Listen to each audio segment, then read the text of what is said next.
नमस्कार दोस्तों।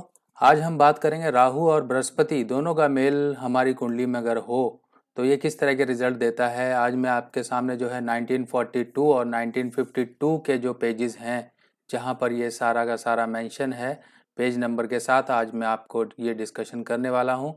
तो 1942 में जो ये पेजेस हैं यानी कि पेज नंबर है 316 और 317, और अगर हम 1952 की बात करें तो ये 786 और 787 पेज नंबर पर मौजूद हैं।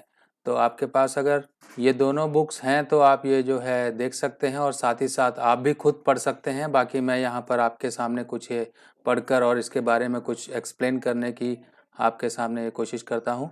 तो सबसे पहले हम बात करते हैं राहु और बृहस्पति। ये देखिए दोनों के दोनों हैं और यहाँ पर जब ये मेल इनका होता है तब ये बुध का फॉर्मेशन करते हैं। बुध यानी कि एक हवाई यानी कि जो टोटल आपकी एक हवाई सोच और हवाई रिप्रेजेंटेशन यानी कि दुनिया के सामने एक आपकी जो इमेज है वो हवाई इमेज किस तरीके से ये बनाता है। अब यहाँ पर इसके बारे में लिखा है नुकसान 5 साल, पिता दुखी 10 साढ़े 10 साल, जो है औलाद 21 साल, उम्र जो होगी टोटल 90 साल, सलाम चने स्याह दोनों का दुश्मनाना और खराब फल होगा, दमा व तपेदिक भी हो सकता है। बृहस्पति बाप या बाबे को यानी कि दोनों को या दमा या जो है तपेदिक कोई जो है इस तरह की चीज़ें जो कि हो सकती हैं। अब यहाँ पर हम समझते हैं राहु बृहस्पति मुश्तरका जो यहाँ पे दिया हुआ है मसनूई के बारे में कि राहु बृहस्पति मुश्तरका मसनूई बुध हो गया टुनिया तोता। टुनिया तोता जो होता है जो बोलता काफ़ी ज़्यादा है उस तरह को टुनिया तोता बोला गया है। बृहस्पति जमा जो है जर्द यानी कि पीला, जमा राहु नीला। अब ये पीला यानी कि जर्द जो रंग है और राहु का नीला रंग सब्ज रंग खाली बुध का असर होगा। सब्ज मतलब हरा रंग होता है जो खाली और फोकी इज्जत और शोहरत देगा, यानी कि खाली और फोकी इज्जत देगा। आपकी कोई इज्जत वगैरह करेगा या फिर आपके साथ जो कनेक्शन रखेगा वो झूठी तारीफ़ें ही आपकी करेगा। हो सकता है वो सिर्फ काम के सिलसिले में या अपने मतलब के सिलसिले में ही आपके साथ जुड़े और आपकी तारीफ़ें कर करके सिर्फ अपना ही फ़ायदा लेता रहे।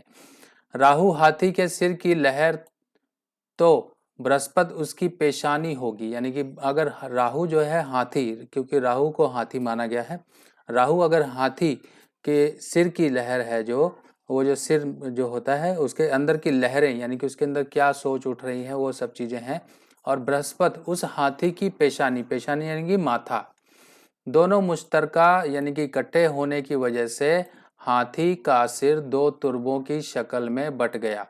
ठीक है, दो हिस्सों में जो है बट गया। अब हु बहू दोनों ग्रहों के मुश्तरका होने पर आमदन की नाली दो रंगी किस्मत का असर होगा। अब इस चीज़ को आप समझिए, यानी कि यहाँ पर ये दिया हुआ है दोनों जब कुंडली में या किसी भी खाने में ये बैठे होंगे तो आमदन की नाली दो रंगी किस्मत होगी, यानी कि कभी अप कभी डाउन, कभी आपके पास काफ़ी पैसा आएगा, कभी आप ठंडे बैठे रहेंगे। इस तरह की जो है आमदन जो है, आमदन को लेके यहाँ पर जो है काफ़ी बड़ी आपके पास इनकम हो सकती है, आपके पास जो है पैसे का फ़ायदा हो सकता है, यानी कि आप कभी तो बिल्कुल माला माल रहोगे और कभी जो है आप माल को तरसोगे।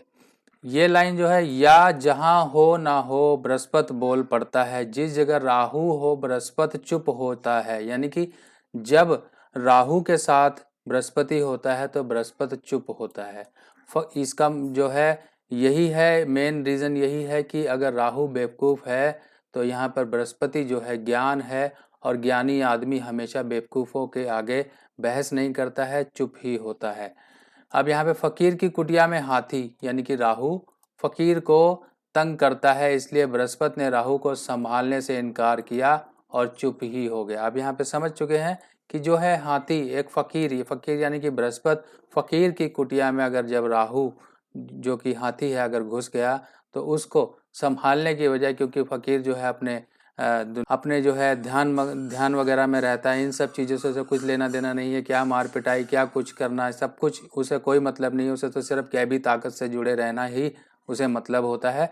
तो यहाँ पर जो है यही चीज़ कही गई है, हाथी ने उसे जो हाथी को बृहस्पति ने उसके हाल पे छोड़ दिया, कि तुम जो मर्जी करो, हमें तुमसे कोई मतलब नहीं है। मतलब जिस फकीर के पास हाथी होगा वह गद्दी नशीन साधु, आगे पेज पे देखते हैं, इस दुनिया का बृहस्पति होगा। ठीक है, दोनों जहानों का मालिक ना होगा, यानी कि दोनों जहान जो हैं धरती और आसमान, इनका मालिक नहीं होगा अगर ये राहु और बृहस्पति होंगे। अगर कुंडली में राहु पहले घरों में, अब इस लाइन को थोड़ा ध्यान दीजिएगा, राहु कुंडली जो है, कुंडली में राहु पहले घरों में या पहले घरों में हो बृहस्पति, दुनियावी असर का होगा। ठीक है, असर बृहस्पति पहले घरों में या पहले, तो बृहस्पति गैबी ताकत का मालिक होगा। अब यहाँ पे ये चीज बात कही गई है कि अगर पहले घर यानी कि 1 से 6 घर जो होंगे, खाने होंगे, वो पहले घर में बताए गए हैं। अगर पहले घरों में ये राहु और बृहस्पति होगा यानी कि 1 से 6 खाना नंबर में, तो वो गैबी ताकत का मालिक होगा। ठीक है, यानी कि उसे ऊपर वाले की मदद मिलती रहेगी, उसकी किस्मत जो है ऊपर वाले की मदद से चलती रहेगी। दोनों ही जुदा जुदा मगर दोनों ही रद्दी। अब ये मान लीजिए दोनों मुश्तरका या दोनों ही जुदा जुदा, दोनों इकट्ठे या दोनों जुदा जुदा, मगर दोनों ही रद्दी हों, दुश्मनों से दबाए। ये कंडीशन तब कही गई है जब दोनों के दोनों खाना नंबर 7 से 12 में हो। ये अगले पेज में मैं आपको बताऊंगा। तो अब इस केस में ये एक्चुअली में बुध ही गिना जाएगा, खाली बुध गिना जाएगा। और कुंडली में बुध जाति स्वभाव किस्मत के असर का फैसला करेगा। ठीक है, अब कुंडली में जो बुध होगा, बुध की हालत देखनी पड़ेगी, बुध क्या सही है। अगर बुध सही है तो यहाँ पर थोड़े हालात बच जाएंगे, इंसान के जो है बुरे इतने नतीजे नहीं आएंगे। अगर बुध भी जाति स्वभाव का मंदा होगा तो यहाँ पर जो है इंसान के पटाखे ये बजवा देगा। जब तक सूरज चंद्र मंगल कायम और राहु उच्च घर का हो, बृहस्पति दोनों जहान का मालिक होगा। अब इस चीज को आप समझ लीजिए कि जब ये पहले घरों में हो और राहु जो है कौन से खाने में उच्च होता है, तीसरे और 6वें में। अगर ये तीसरे खाने में दोनों की जोड़ी बैठी हुई है या खाना नंबर 6 में जहाँ पर राहु उच्च का होता है, तो इंसान दोनों जहान का मालिक होगा। ठीक है, दोनों जहान का मालिक यानी कि उसके पास दुनियावी सुख होंगे, इनकम होगी, सब कुछ होगा। और राहु जब बृहस्पति के घर या बृहस्पति के साथ हो तो नीच फल का होगा। अब यहाँ पर राहु के जो बृहस्पति के घर हैं वहाँ पर जो अगर ये होगा तो ये नीच फल का होगा। ठीक है, राहु 2, 5 और 9, 12 यहाँ पर ये नीच कंडीशन का होगा, तब यहाँ पर राहु चुप होगा। बृहस्पति चुप होगा मगर बृहस्पति खत्म ही ना होगा। अभी 1 से 6 खानों की बात कर रहे हैं। बृहस्पति यहाँ पे चुप जरूर होगा पर खत्म नहीं होगा, यानी राहु का ताल्लुक से बृहस्पति चुप हो जाता है मगर कायम जरूर होता है। ठीक है, चुप जरूर हो जाता है पर उसके असर और उसकी जो पावर है वो वहीं की वहीं रहती है। जब उसका मौका मिलता है तब वो अपना असर जरूर करता है। सोना बृहस्पति राहु के ताल्लुक में पीतल होगा।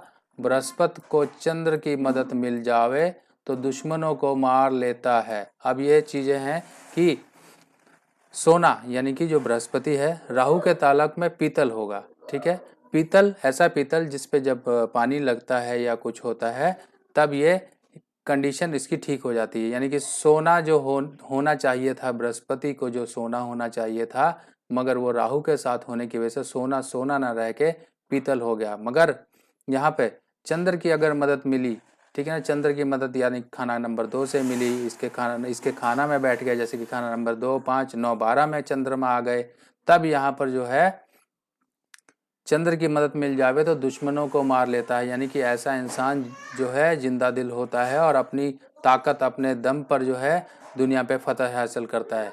पीतल पर पानी लगे तो नीला रंग राहु अलग होने लगेगा। यानी कि चंद्रमा की मदद जब मिल गई इस जोड़ी को, राहु और बृहस्पति की जोड़ी को, तब यहाँ पर राहु का असर दूर होना शुरू होगा, क्योंकि चंद्रमा ही राहु को कंट्रोल कर सकते हैं। ठीक है, चंद्रमा माता है।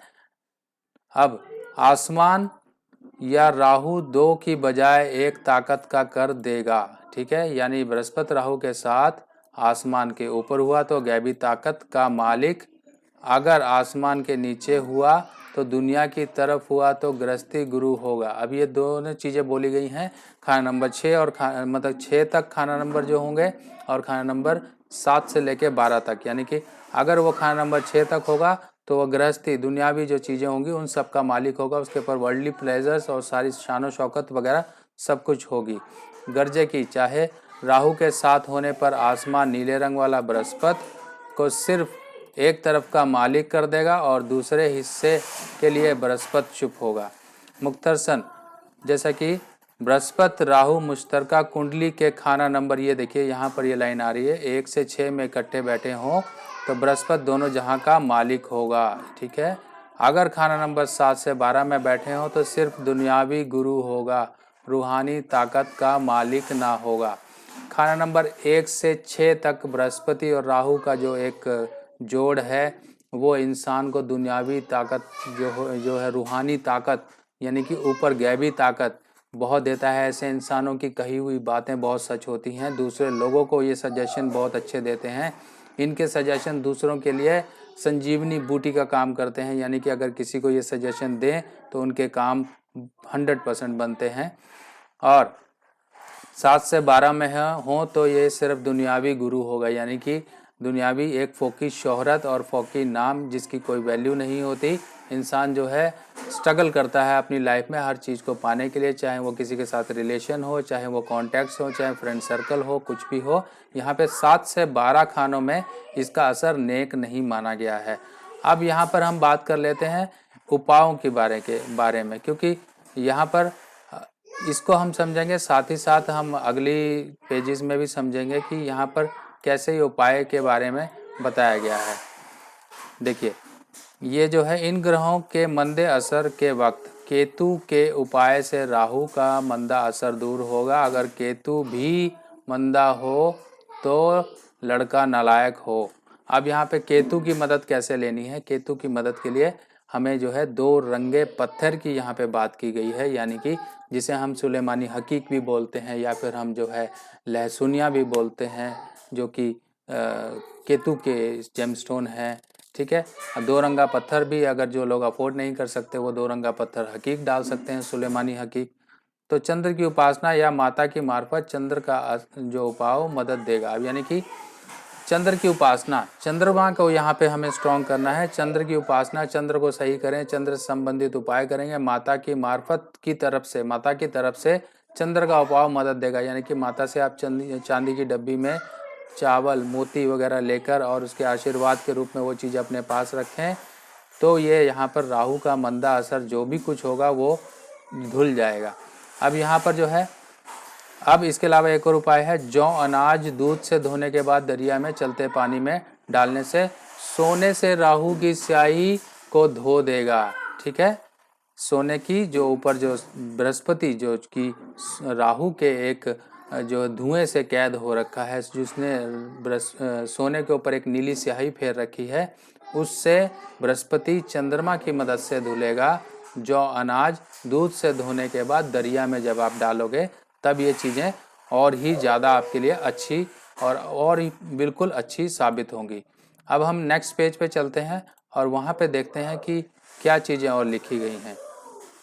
ठीक है, हमने ये अभी 1942 के पेजेस में पढ़ा, अब हम पढ़ते हैं 1952 में जो है क्या चीज़ें दी गई हैं। बाकी जो है आप डिटेल में और भी ज़्यादा पढ़ सकते हैं, मैं यहाँ पे आपको मेन चीज़ें आपको बता रहा हूँ। अब यहाँ पे देखिए कि ये चीज़ें जो मैंने आपको बताई कि खाना नंबर 1 से 6 में कैसा होगा और जो है किस तरीके से यहाँ पे खाना नंबर 1 से 6 के बारे में लिखा हो गया। यानी कि अगर खाना नंबर 7 से 12 में ये जो है जोड़ी बैठी है बृहस्पति और राहु की, तो यहाँ पे देखिए ऐसा आदमी सिर्फ दुनियावी शख्स होगा, गैबी ताकत या इबादत का मालिक ना होगा। ठीक है, ऐसे इंसान को कोई गैबी ताकत नहीं मिलेगी, हो सकता है उसका लक फैक्टर काम ना करता हो, दुनियावी शख्स होगा, सिर्फ लोगों से ही मतलब रखता होगा, कोई उसे इतना ज़्यादा मैटर नहीं होता होगा, इतना ज़्यादा मतलब नहीं रखता होगा कि जो है धर्म कर्म में रहे, खासकर जब ये दोनों ग्रह मुश्तरका कुंडली के खाना नंबर 7 से 12 में बैठे हों। ठीक है, ये 7 से 12 नंबर के जो खाने हैं यहाँ के बारे में बताया गया है कि ये कंडीशन कुछ ज़्यादा अच्छी नहीं है। अब यहाँ पर खाना नंबर 1 से 6 के बारे में समझिए। अब ये सबसे बेटर कंडीशन बताई गई है कि जब बृहस्पति दोनों जहान का मालिक होगा, यानी कि दोनों के दोनों जब टेबे में खाना नंबर 1 से 6 में होंगे तब ये दोनों दोनों जहान के मालिक होंगे, यानी कि ऊपर से गैबी ताकत भी मिलती होगी और दुनियावी जो सुख वो भी उसके नसीब में रहेगा, यानी कि या टेबे वाले को दुनियावी व गैबी मदद दोनों ही मिलती होंगी। ठीक है, खाना नंबर 1 से 6 के बारे में यहाँ पे बहुत ही अच्छा इस रिजल्ट को बताया गया है कि दोनों का रिजल्ट काफ़ी ज़्यादा अच्छा होगा। अब हम यहाँ पर और थोड़ा यहाँ पे पढ़ लेते हैं कि ऐसे शख्स के बारे में क्या चीज़ें बताई गई हैं कि क्या चीज़ें होंगी। ऐसा शख्स आराम या हराम की रोज़ी का आदी होगा। अब ये खाना नंबर 1 के बारे में भी कहा गया है। ठीक है, आराम या हराम का आदी होगा, ये चीज़ें थोड़ा हम इसको इलेबोरेट तरीके से समझते हैं। जिसकी कुंडली में बृहस्पति राहु इकट्ठे हैं, ऐसा इंसान जो है आराम या हराम की रोटी का आदी होगा, यानी कि उस इंसान को काम करने से मतलब नहीं होगा। उस इंसान को होगा कि अगर मैं 1 घंटा काम करता हूं तो मैं इनकम 100 घंटे की लूं, यानी कि ऐसा इंसान बहुत ही शॉर्टकट्स अपनाने वाला होगा और जो है अपनी लाइफ में बहुत जल्दी पैसा कमाने के लिए आगे रहता होगा, तत्पर रहता होगा। इसके दिमाग में बहुत सारे आइडियाज़ होते होंगे कि किस तरीके से पैसा कमाया जाए। बृहस्पति राहु वाले ऐसे भी लोग होते हैं कि जो ऐसे काम कर लेते हैं कि जो कोई और दूसरा उसके बारे में सोच नहीं सकता। इन लोगों को जीनियस भी कहा जाता है, यानी कि अव्वल तो ऐसे शख्स को कोई भी सख्त मेहनत और मशक्क़त का काम करना ही ना पड़ेगा, यानी कि ऐसा इंसान सख्त मेहनत और सख्त जो है मशक्क़त का काम नहीं करेगा। ऐसे लोग बड़ी बड़ी पोस्ट पे होते हैं, बड़े बड़े जो है प्रोजेक्ट्स में काम करते हैं, अच्छी इनकम छापते हैं और लेकिन किस्मत के घिराए कहीं सख्त काम करने का वक्त गले पड़ ही जावे तो ऐसा प्राणी कुछ करे कराए ही नहीं, मुफ्त में अपने पेट की रोटी पा लेगा या उसे अपना पेट भरने के लिए मुफ्त में रोटी मिल जाएगी। यानी कि ऐसे लोग जो हैं चाहे काम करें ना करें, इनको जो है पैसा और कमाई कहीं ना कहीं से मिल ही जाती है। ख्वाह वह आराम की कहीं कहो, ख्वाह वह हराम की गिनो। अब ये चीज़ें यहाँ पे बोली गई हैं, चाहे वो पैसा कमाए, चाहे वो आराम करके कमाए, चाहे वो हराम से कमाए, मगर उसको पैसे की दिक्कत नहीं होगी। ठीक है, अब इस चीज़ को हमने समझ लिया। अब हम अगली लाइंस को पढ़ते हैं कि अगली लाइंस में क्या चीज़ें बताई गई हैं। अब एक खाना नंबर 2 में खाना नंबर 1 के बारे में बोला गया है कि खाना नंबर 1 में क्या चीज़ें, यानी कि फयाज सखी हो, यानी कि ऐसा इंसान बहुत देने वाला और दानी होता है। ठीक है, फयाज सखी हो तो तख्त पर बैठा फकीर राजा ख्वाह चाहे कोई हो, रिजक रोटी रोजी ना हरगिज मंदा, फसल कटी या बोई हो। अब ये चीज़ है फयाज जो है कि फयाज सखी एक ऐसा है जो होते हैं लोग जो बहुत दानी होते हैं और जो है काफ़ी ज़्यादा दान वगैरह में बिलीव करते हैं। लोगों को मतलब अगर इनको कोई, जैसे हम कहते हैं किसी को बढ़ा चढ़ा दो तो वो चलो मेरी तरफ से, वो इंसान राजा बन जाता है अपने उस समय के लिए और दान ऐसे पैसा लुटा देता है कि जैसे राजा लुटाते थे। फयाज सखी हो तख्त पर बैठा, यानी कि खाना नंबर 1 की बात की जा रही है। फकीर राजा ख्वाह कोई हो, ठीक है, चाहे फकीर राजा कोई भी हो, रिजक रोजी ना हरगिज मंदा, इसका रिजक यानी कि कमाई और रोजी जो हो कभी मंदा नहीं होगी। फसल कटी या बोई हो, चाहे फसल उसकी कटी हो चाहे उसकी फसल बोई हो। अब इसको हम थोड़ा और इलाबोरेट तरीके से समझते हैं कि क्या लिखा हुआ है। ये देखिए कि ख्वाह चाहे धनाढ्य हो, ख्वाह निर्धन मगर फयाज और सखी जरूर होगा। अब ऐसा इंसान चाहे वो गरीब हो चाहे अमीर हो, पर जो है फयाज यानी कि धन दौलत बांटने वाला होगा। उसकी अपनी फसल यानी कि जो इंसान है, खाना नंबर 1 के बृहस्पति राहु के बारे में बताया गया, उसकी अपनी फसल जो फसल है बोई हुई हो चाहे कट चुकी हो, उसको रिजक व रोजी की कमी ना होगी। इंसान देखिए जब फसल बोई जाती है तो उस समय घर में अनाज की कमी होती है और जब फसल कट जाती है, कट के जाए वो बिक जाती है तो कुछ अनाज घर के जो है गोदामों में भर जाता है। ये किसानों की एक लाइफ होती है कि जब फसल कटती है तो कुछ अनाज घर में उनका स्टोर होता है और जो एक्स्ट्रा बच जाती है वो मंडियों में बेच देते हैं। तो यानी कि एक कंडीशन वो होती है जब फसल बोई हो, यानी कि जब फसल उसने बोई है तो घर के गोदाम खाली पड़े होंगे, यानी कि उस समय में भी वो इंसान इतना दानी होगा कि वो पैसा लुटाएगा। और अगर उसकी फसल चाहे कटकर उसके घर में गोदाम में भी पड़ी है तब भी वो एक ही कंडीशन का ही होगा। ठीक है। जन्म खुआ चाहे चंडाल के घर का हो, मगर उसे पेट भरने के लिए, अनाज देने के लिए राजा खुद उसके दरवाजे पर हाजिर खड़ा होगा। ये लाइंस देखिए कितनी स्ट्रॉन्ग लाइंस हैं कि ऐसा इंसान चाहे चंडाल चाहे गरीब के घर ही पैदा हो, पर उसके पेट भरने के लिए, उसको पैसा जो है, उसकी जो है लाइफ चलाने के लिए, उसको अनाज देने के लिए खुद राजा, बड़े बड़े लोग या जो है इस तरह से उसके घर पर उसके कनेक्शंस में होंगे, उसके घर पे सामने खड़े होंगे कि ले बेटा तू ये अनाज खा, ये खाना खा, अपना पेट भर, यानी कि तू भूखा नहीं रहेगा। ठीक है। ऐसी ही जो है काफ़ी चीज़ें हैं यहाँ पर 1952 में। तो मैंने 1952 और 1942 सारे के सारे आपको बताए, और यहाँ पर बहुत सी चीज़ें हैं जो मैं आपसे रिक्वेस्ट करूँगा कि आप भी इनको पढ़ो। अगर आपके पास बुक्स हैं, अगर नहीं हैं तो आप मंगा सकते हो, आपको डिस्काउंटेड प्राइस पे मैं भिजवा दूँगा। ठीक है। अब यहाँ पे मंदी हालात भी दी हुई है। अब जैसे कि मैंने बताया कि यहाँ पे पहले घरों में जो है कुछ कंडीशंस यहाँ पर एप्लीकेबल होती हैं। खाना नंबर 2 12 में बृहस्पति के घर हो गए, यहाँ पे 12वां बृहस्पति का घर हो गया, 8वां, और यहाँ पर जो है कुछ साल वगैरह। चलिए अब इसके उपाय समझ लेते हैं कि मान लीजिए बृहस्पति राहु आपके कुंडली में है, मान लीजिए वो पहले खाने में ही है या बाद के खाने में ही है, तो उसके उपाय क्या जो है मेन बताए गए हैं। ये देखिए उपाय 1952 में भी है, 1942 में भी है।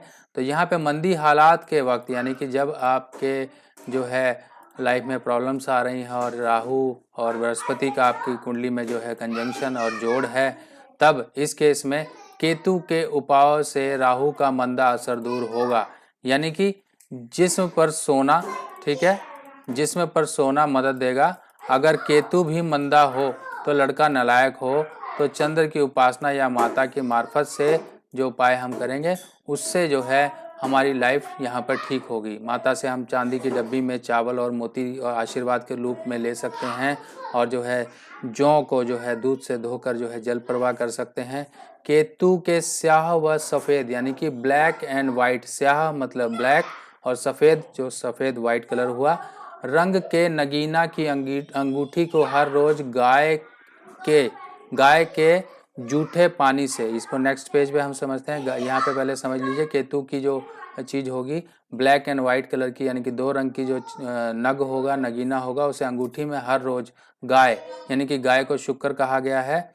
हम नेक्स्ट पेज पे इसको समझते हैं कि ठीक है। यहाँ पर नेक्स्ट पेज पे देखिए, यानी कि जैसा कि मैंने बताया कि जो केतु की 2 रंगा चीज़ है, यानी कि ब्लैक एंड वाइट, उस चीज़ को हम, यानी कि नगीना अंगूठी को जो है जो है मंगल, यहाँ पर जो है गाय के जूठे पानी, यानी कि शुक्र की बात की गई, यहाँ पे गाय के जूठे पानी से धोने के बाद, ठीक है, आपको 43 डेज जो है गाय के जूठे पानी से आप जूठा पानी आप लेकर आ सकते हैं। चाहे तो डेली ला सकते हैं, चाहे आप लेकर आ जाइए, उसे बोतल में भर के रखिए, और उस अंगूठी को जो है 43 दिन यानी कि 43 डेज कॉटन से साफ करिए या फिर जूठे पानी से जो है धोते रहिए। मगर इसके साथ साथ आपको एक चीज़ का ध्यान रखना है कि आपने अंगूठी पहन तो ली, मगर इसके साथ साथ आपको जब आपके 43 डेज पूरे हो जाएं तो बाद में मंगल की चीज़ों का दान करना, यानी कि मंगल की चीज़ें, मीठे वगैरह का दान, जैसे कि पतीसा वगैरह, ये आप दान जरूर करें। और जौ या ये दान जरूर होगा, या फिर जौ अनाज को दूध से धोकर चंद दाने अपने पास रखकर हर रोज 43 दिन तक दरिया में बहाते जाना मदद देगा। ठीक है। यहाँ पे 2 कंडीशन बताई हैं। लोग सिर्फ अंगूठी पहन के ही बात खत्म कर देते हैं। यहाँ पे जो है मेन जो है इस चीज़ को भूल जाते हैं कि यहाँ पर मंगल की चीज़ों का दान जरूर होगा। जैसे ही आपके 43 डेज धोने का, अंगूठी को जो हम 43 डेज 43 दिन गाय के जूठे पानी से धोएंगे, धोने के बाद जब हम वो आपका 43 दिन पूरा होगा तो यहाँ पे मंगल की चीज़ों का दान जरूर आपने करना है।